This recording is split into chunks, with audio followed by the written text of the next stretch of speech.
got nothing against your friends. I like your friends. Well, things have obviously changed for us. I have to help Charles finish his movie.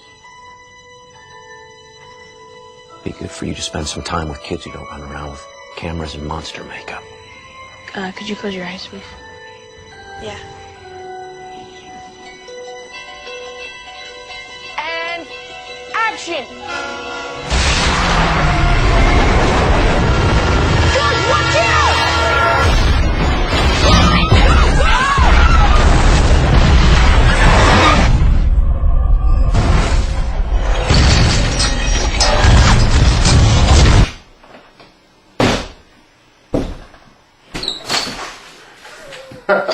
Okay, yes. Alright, my review on Super 8, the J.J. Abrams directed film, produced by Steven Spielberg. Awesome film.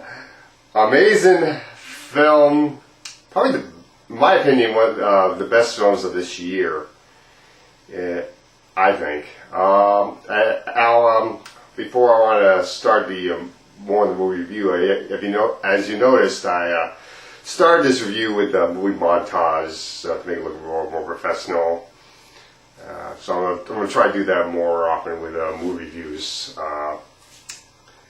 from now on. Is to use that montage theme to open up. I've been wanting to do that and haven't gotten around to it. Now I'm just getting around to it. So I'm going to do that from now on. Anyway, this movie is an amazing film. The kids in it are amazing. A lot of these, the boys at least, I believe, had never been in a movie before this movie. The girl, the main girl, Alice Danning, is the name of her character in the film, and her real name is Ellie Fanning. I was thinking, like, where have I seen her before? And I looked up her name in the movie database website, and from the Curious Case of Benjamin Button. She plays the child when Cate Blanchett's character was a child in that movie. So that's where I saw her. I was like, took me a moment to remember. Also, the Kyle Chandler from the remake of King Kong, the Peter Jackson's King Kong, is also in this film. He plays the main boy's dad, who's a deputy, and he's a very good character in this movie as well. It has a lot of the feel of Goonies and Stand By Me in this movie, with the kids being the main characters in this film, and with the suspense and the action, it brings in a lot of the Spielberg classics of E.T. and what was it? Close Encounters. Very much like that. And I don't want to give out too much away what was in the train. I don't want to say what's in the train. You have to see it for yourself. This is what the director, J.J. Abrams, and the producer, Steven Spielberg, did when they made the trailer. They wanted it to be a surprise, and I want it to be a surprise. When you go see the movie, you have to be surprised. If I tell you it ruins the film of what's in the train, if I tell you what's in the train, it's going to ruin the film, so I don't want to ruin the film. It is that good, in my opinion. Some people didn't like it. I watched the Distressed Watchers review. TJ liked it, and his friend didn't like it. So you have it's kind of like a Siskel and Ebert kind of review there, which I find kind of funny.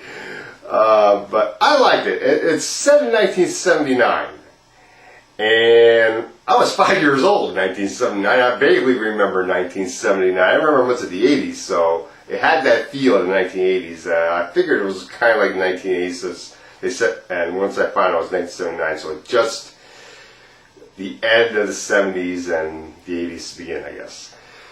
because you had a gas attendant listening to a Walkman. It's like, oh, this must be in the 1980s. Okay. And I didn't realize it was 1979 because I barely remember what 1979 was all about. Being that, well, you don't remember much when you're 5 years old. But give you an idea how old I am, 36. So yeah, the movie was amazing about these kids who are filming a zombie film, and one of the scenes they decide to do at a train station, the train gets derailed, and that's where the whole movie begins. Really, as far as the main story. Oh man, it is an intense ride. The guy that didn't like it, the Stress Watcher review, said that he was amazed. Your mind is like boggled that the kids survived the train derailing. Yeah, I was boggled that the kids survived. The kids didn't die. But of course, I mean, this since the kids are the main characters of the film, of course they're gonna survive. So I'm not too surprised about that. But it was a very good film. I was very shocked by what the monster, what was in the train looks like when you see it. I don't want to give too much away. I mean, I am giving too much away. Shut up for now. Okay. So yeah, go see Super 8. Great film. Definitely recommend it. It's definitely one of the best I've seen for this year. Thor, then Super 8 beats you in action and intensity. I loved Thor, but this movie was better than Thor. I came out of this movie, I'm like, damn, this movie's better than Thor. and Thor was an amazing. Thor was a great film. This is even better, in my opinion. So definitely go see Super 8.